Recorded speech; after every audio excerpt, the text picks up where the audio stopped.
இந்த மாதிரி தாக்குதல்களை வந்து பிளான் பண்ணுறது பாகிஸ்தானுடைய highest military and to some extent geo political establishment. அவங்க என்ன செய்வாங்கன்னா, இந்தியாவுடைய என்னென்ன நடவுகளை பார்த்து அதை எப்படி தாக்குதல் பண்ணோம்னா மேக்ஸிமம் எஃபெக்ட் கிடைக்கும் அப்படிங்கிறதுக்காக பண்ணுறாங்க.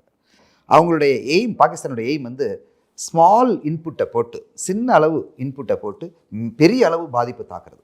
இப்போ கூட பாருங்க, இந்த பஹல்காமில் கிட்டத்தட்ட 5 அல்லது 6 பேர் தான் வந்திருக்கிறாங்க, வந்து தாக்கியிருக்கிறாங்க.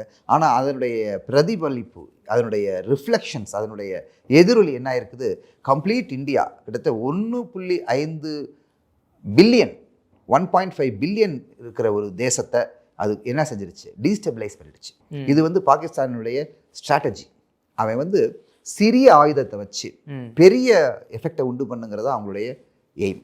வல்லவனுக்கும் புல்லும் ஆயுதம்ங்கிற ஒரு ஸ்ட்ராட்டஜியை பாகிஸ்தான் மிக சிறப்பாக செஞ்சுட்டு வர்றாங்க.